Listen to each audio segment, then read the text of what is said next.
As Ugandans, we should emulate his leadership. How he's been doing it, how he's been uniting his people. The love he has for his subjects. We should borrow a leaf. Therefore, as National Economic Empowerment Dialogue, we strongly say that Uganda deserves regional governance. And that is what we stand for as National Economic Empowerment Dialogue, as the only way of equitably sharing resources. With regional governance, we see enhanced citizenship participation in all activities. We see accountability. We see rule of law. We see sound financial management. Because if people are serving their regions, their sense of belongingness will be high. Uganda, as we talk now, you are grappling with corruption, human rights violation, sectarianism, nepotism, tribalism, which I think cannot be exhibited when we are practicing regional governance. Therefore, the answer to all such problems is embracing regional governance, and particularly in Uganda, they are demanding for federalism. And I'm very sure even the Constitution, 70% of Ugandans embraced for the same. Therefore, there is no justification whatsoever why we should not take that direction if it was the agreed position. Thank you. Thank you very much. Our national spokesperson, I think let's first get to hear from our next speaker. Then we shall be able to go into the session of questions and answers. You're welcome, Mr. Odak Asman.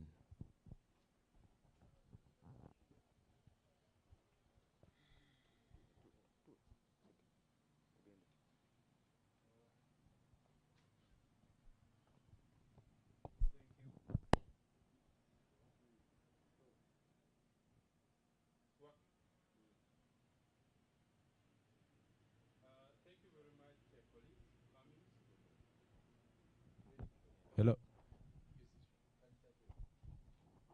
Thank you very much, colleagues, for coming.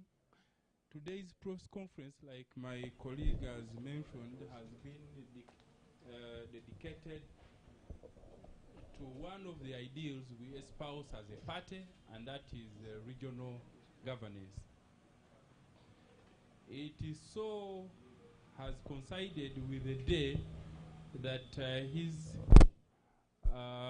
Majesty is also celebrating 30 years on the throne.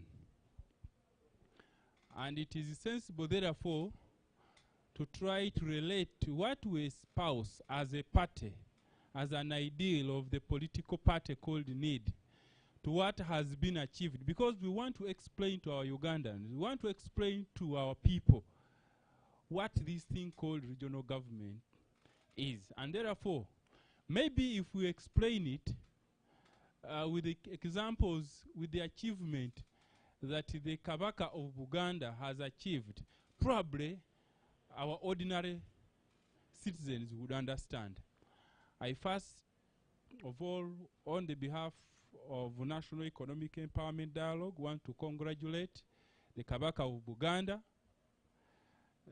the people of Uganda, and the people of Uganda. Congratulations, Your Majesty.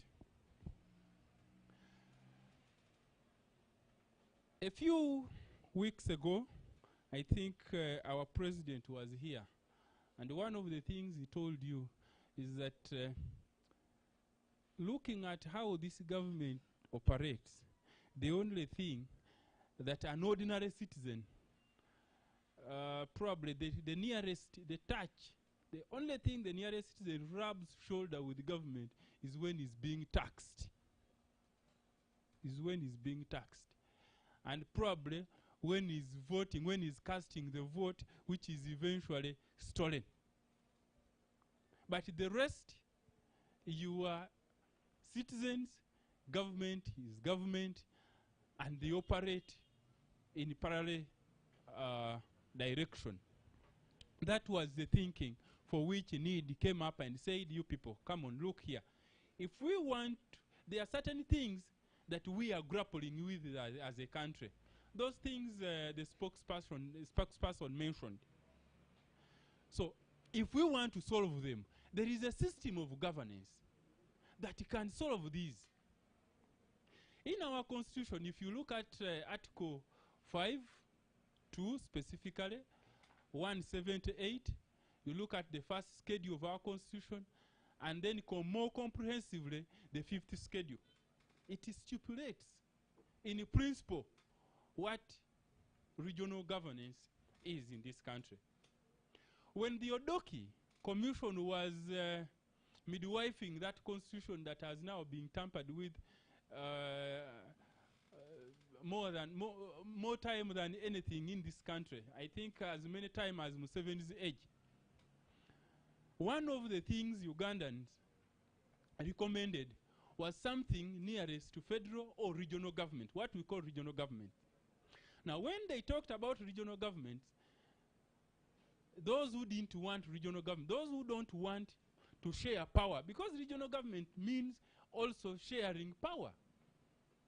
Now, they brought a vulgarized version of decentralization, which they called local government. They then started vulgarizing, abusing, and coding federal with the bad characteristics. Of course, what they were explaining was not federalism, it was feudalism. Of course, understandably, everybody rejected it. But now, we are here today and saying, look here, all these years, towards 40 years, as we started, we seem to have gone to the negative. And what are the problems? The problems are A, B, C, the rule of law, service delivery, citizen participation. But there is a system called regional governance that can solve all that. Why don't we walk that path? Buganda, for example, that has, in the most difficult circumstances, tried to do their own thing as Buganda, as a region. What have they achieved? Compare the achievement they have with other regions. At least they have Buganda Royal University. At least they have Buganda Land Board. By the way, as stipulated under Article 178, but also the 50th schedule of our Constitution. They have, what they have their radios mobilizing their people for development. What they have is understandably and an evidence that if we worked regional government, we should be far away. Unfortunately, what is in the Constitution and what we are proposing is the same principle, except that the one who proposed it in the Constitution had a mindset of divide and rule. That even in the goodness of regional government, for him, he seemed to be walking the path of dividing. In which way? If you look at 178, I think 2, he's talking about how if districts of Uganda, if some district within a region sit down, they cooperate, pass resolution, they would choose even their name to be called another region. That is divide and rule. The first schedule of our Constitution describes how many regions are there in this country that were created by God. Countries like Kenya, for example, have grappled with issues of citizen participation, democracy, but also governance for a long time, until recently, in their 2000 and the most recent constitution. That's when they chose to go regional governments. Today, apart from now, Kenya is not talking about matters of leadership and governance. Their issue is about cost of living. In other words, they have solved the most fundamental problem. So as need, we are also making a case for regional governance. We are making a case, and we are saying, the articles I have mentioned, 5, 178, the schedules 1, then and 5. Of course, we need to review them. We need to remain with the principle, but then we propose and integrate the most workable processes that can make the country jump started again. Thank you very much. Thank you very much. A rejoinder to the earlier speech which was given by our national spokesperson. We welcome you, Mr. Godfrey Setumba, to continue with this session before we go into the question and answer session. Thank you. Okay. That was a quick correction. Any questions, both in Luganda and English? Katufuneko bibuuzo nga bikwata ku nsonga enkulu olwaleero y'amatikkira ga Kabaka. Kibuuzo kitera okubeera nga kigenda ew'omwogezi eyakavaawo oba nga kigenda ew'omwogezi eyasoose. Wanga gasooka mu 20 ogenda mu northern the same thing. Olowooza kino ekintu kati nga Buganda weesaba federo ngayo Buganda yo ngayo yesazeewo saba federo kati wekinaabeera ku region nti agamawanga tegagenda kutandika kunenengana abo ngabo kati nga woolabye abateeso nga balwana n'abagwere for just a mayor right schemes and all that tekigenda kubeera kizibu nnyo kubeera implemented n'okuleetera like government ya wakati okwetaaga okuteekayo emphasis nyingi okusobola okuresolvinga all those disputes mwezo tribes eziri awo. Thank you. Webale nnyo webale ddala. Amannya ndedoboozi Peter okuva ku Delta TV. Kale ebibuuzo ebyo kabiddibwemu omukulembeze waffe national spokesperson.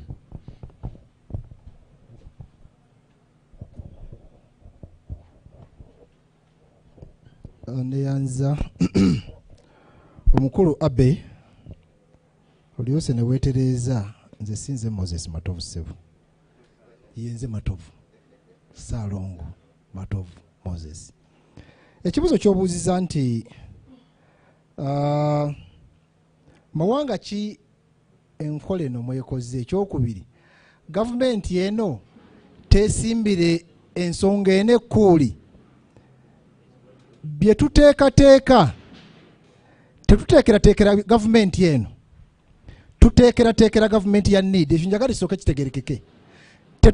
Tetuli ba member of parliament tetugenda kwera kiteeso mu parliament tuteekerateekera gavumenti eddako wabula gavumenti eno kyetwali nikisabye kwe kutandika okirowoozaako amangu nekiteeka mu nkola kubanga ffe yenfuga nga need gye twagala okujja nayo oba bano bagiganye oba bagikkiriza need yenfuga gyekkiririzaamu ya regional governance oba enfuga ey'ebitundu mu regioni.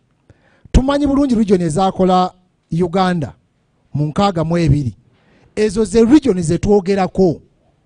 Bwe tuba twogera buuze ensi mwe bikoze Kenya kiri mu kukola bulungi nnyo, Nigeria kibakolera, South Africa bibakolera, Tanzania bikola, ne wala bijja kola, ne Uganda bijja kola. Ekyokubiri amawanga go bwe geegatta waliwo bigakkaanyaako ne bagamba naye katujje wamu tekyajjawo biri ebibaawula. Kati ebyo ebibaawula bye bireese obuzibu olwaleero nti oli bw'avaayo bamutulira mu wajava mpozi njagala tufune enjawulo. Bwe twogera ku regional governance byanjawulo ku tribal, tetwogera ku mawanga nga Abaganda, nga Abanyarwanda, nga Abakiga, nga Abasoga. Twogera ku region. Bwe twogera nti Buganda erimu amawanga ag'enjawulo naye nga ekitundu kiri Buganda. Bwe twogera ku Sebbeyi, bwe twogera ku Karamojja, bwe twogera ebyo byonna balinamu tribe zaabwe ez'enjawulo naye nga gutundu. Ogutundu ogulina district nga 10 naye nga balina tribe zaabwe ezaki ez'enjawulo naye nga nkana bafaanagana. So tetwogera ku ggwanga nti Abaganda beefuge bokka kakati Abasoga nedda si bwe tukitunuulira. So bwe twogera ku region nnene okusinga ku tribe. Si ekyo kye njagadde kitegeere. Era waliwo munafu wa data agambye nti tekireetewo obukuubagano obwo oba kati newe kitalira weebuli. Kubanga olinganga ntegeeza nti bwe kinajja kireeta obukuubagano kati tebuliiwo. Naye ate kati obukuubagano businga okukola ki? Okubeerawo. Tulowooza nti mu nfuga eyo ey'ebitundu kyangu nnyo abantu bano okutegeeragana okukwatagana obulungi era awamu okusinga nga bali mu kintu ekyawamu ekibalowooza nti bali wamu naye ng'ate buli omu ali ku bibye. Saagala kisima nnyo okgenda mu maaso wala naye nkakasa bulungi bannayuganda namwe bannamawulire abalo mukimanyi bulungi ebigenda mu maaso olwaleero nti mulina be musongamu olunwe nti buli kimu be bakirina era buli kimu bakitutte. So kyokka ekisobola okumalawo ekyo kye kitundu okubanga kigabana ku keeke yaakyo. Bwe tugamba Karamoja erina ebyobugagga neba ng'egabana ku byobugagga ebyo. So si kubijjo bireeta mu ngeri ya tugabanire wamu netafunako yadde. Bwe tugamba nti Bunyoro egabane ku ebyo, Buganda egabane ku ebyo, Kigazi egabane ku ebyo byeyina naye ng'egabana ne Uganda eyawamu. So ndowooza ekyo kujja waliwo ekibuuzo ekirala.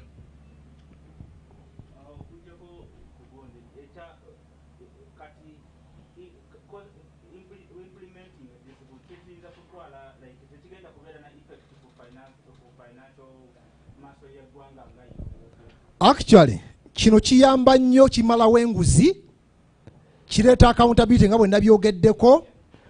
Omanyi kizibu nnyo gwe okudda ewammwe n'obba ebyawaka naye kikwanguyira okubba ebya neyiba.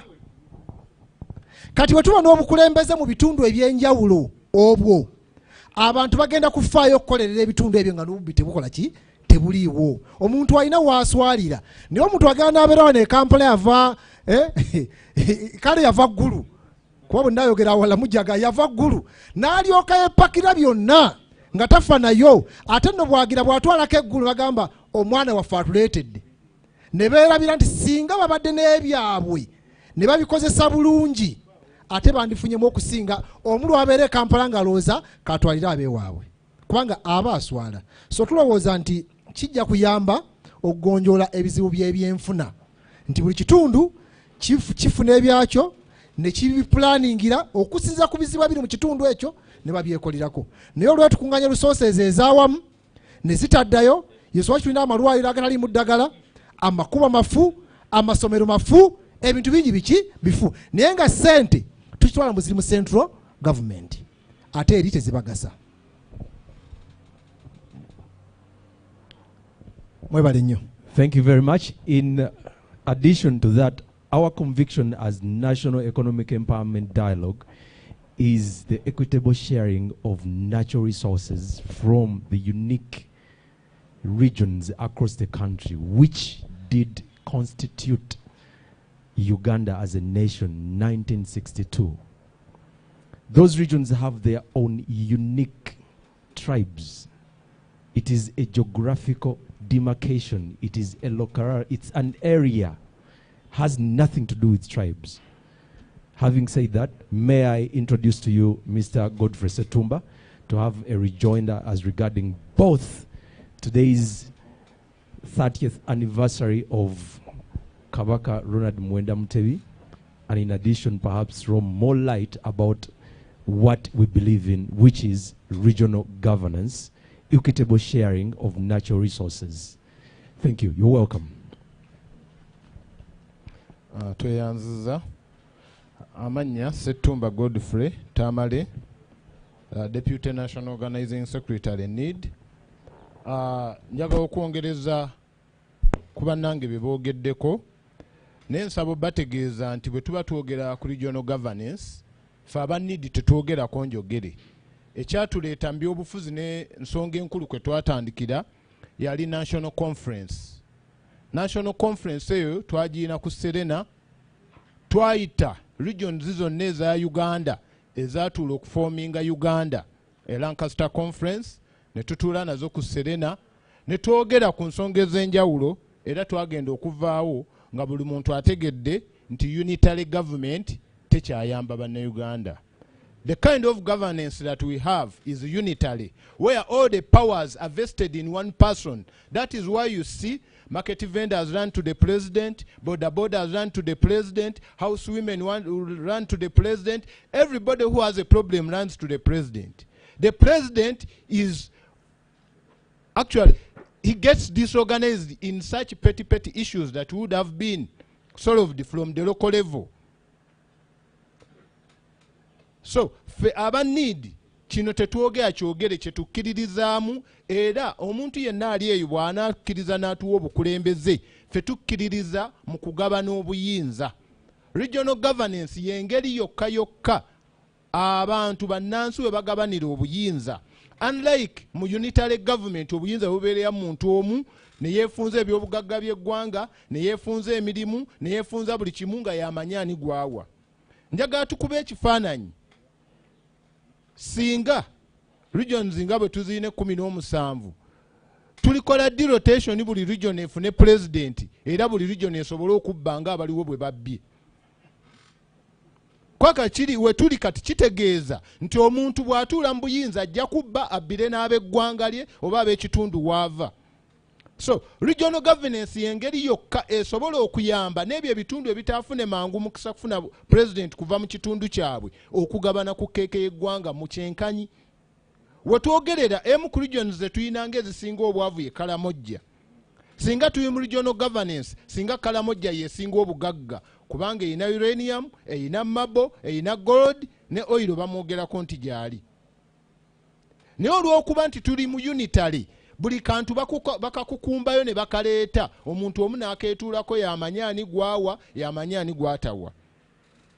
Ate nga Saalongo bw'akyogedde, kiyinza okuba ekizibu omuntu ng'ali Kotido, Abiim na Kapiripiiti okubba sente zirina okukola oluguudo lw'ewaabwe kubanga luba lumukwatako, bayisaako basenga be, bayisaako baana be, bayisaako bakyala be, bayisaako bakkojja be.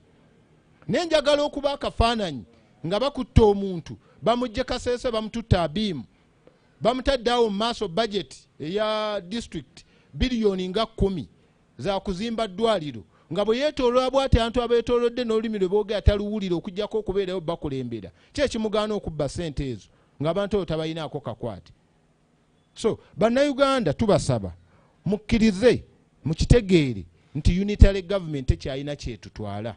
We twogerera local governments zonna districts zibadde zikomplaininga tezikyafuna sente zizibeezaawo, kitegeeza na kino ekintu kye baafumbye ekya decentralization nakyo kyafa, tekyasobola kutambulira mu kintu kiri ku oxygen.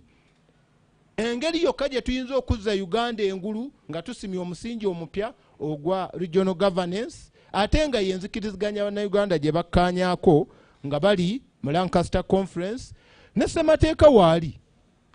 Uganda yensi yokka ekola etteeka n'etalikozesa. Etteeka erikwata ku regional governance weeriri lyayisibwa. Naye olw'okuba oli akyayagala obuyinza buli kamu akeekomye, yalowooleza ababooda, yalowooleza abali mu butale, yalowooleza abakuŋŋaanya ebisaaniiko, gw'obwongo obwo obujjawa.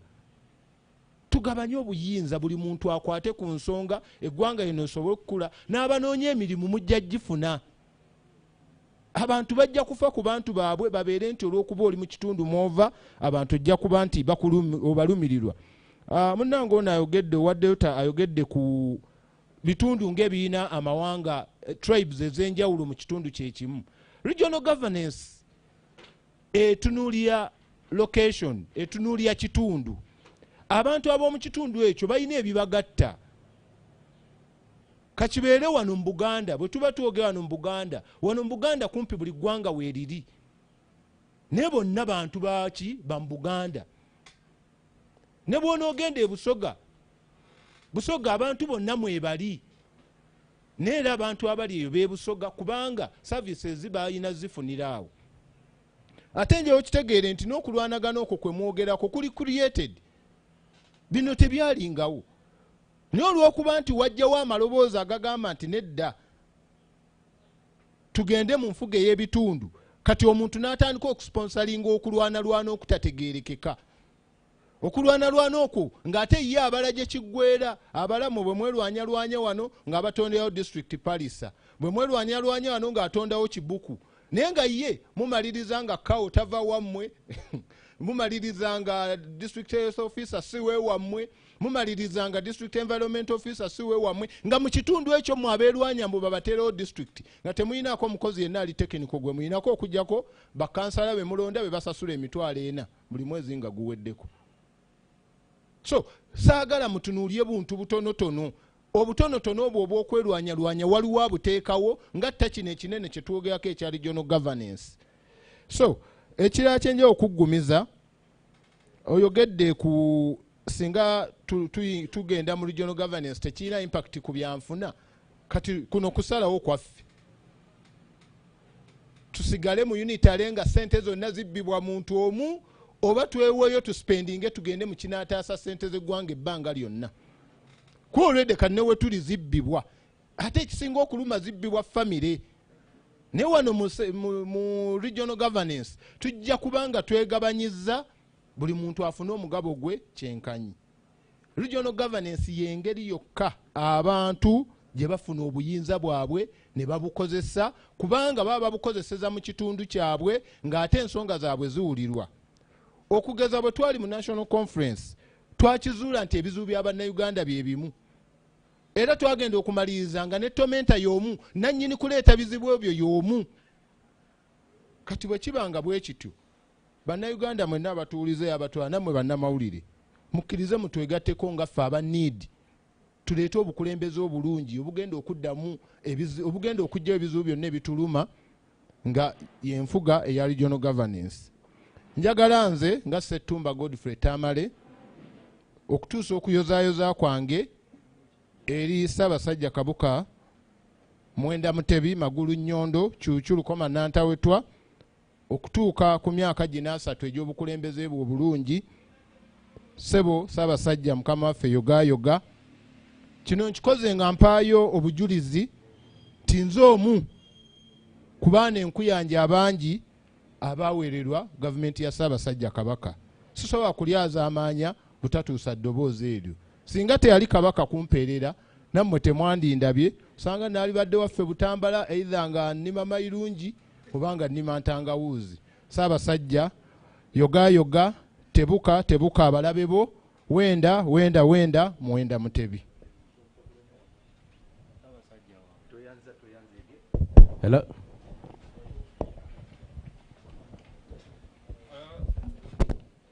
Minor too. There is a gentleman who asked about amawanga gajja kubeera nga abeekuba and so on. Ebintu bino nga need tetubigwamu bugwi. We simply don't jump on issues and things and talk about them there. Buli omu alina okubeera nga ajjukira that this country called Uganda is a negotiated territory. Negotiated nti region zino ze twogerako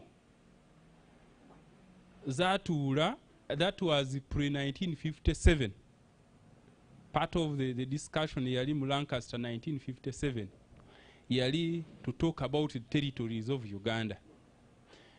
Mumanyi bulungi ni territory eyasembayo okuyingira to be part of Uganda yali West Nile as late as 1914. These Kisoro and so on and so forth, which manyi bulungi olutalo lwali wakati wa Uganda ne Kenya over and Amin during Amin's time over that territory up to Turkana. So this is a negotiated territory. So Muganda nkuva mu Delta twawulewo wakati wa eggwanga n'ensi Uganda nsi twogera ku mawanga gali otegedde. Bukedi has about 5 major tribes, but they negotiated as a bloc to come into Uganda. Bukedi. West Nile has about 7 tribes, but they negotiated and joined Uganda as a nation, joining a country. So for us, we are not inventing any will. We want to go back to what Uganda was. Because in terms of comparison, when Uganda was what it was, there was some prosperity and you would point to which you would point to compared to today. Number two, we have a constitution.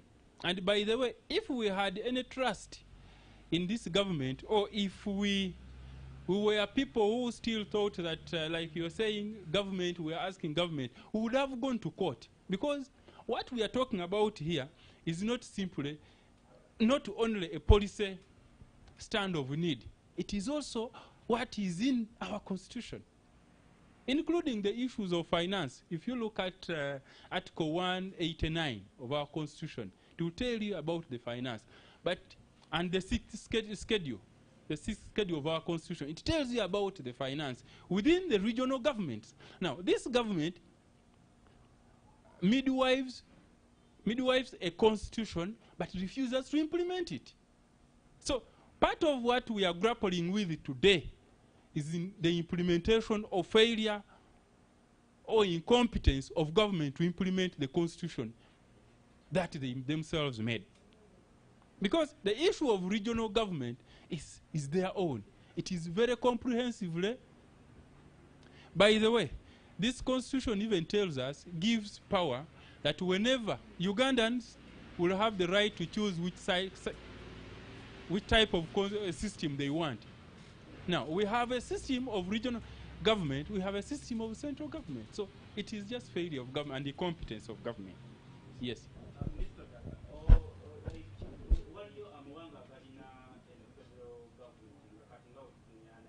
Yes.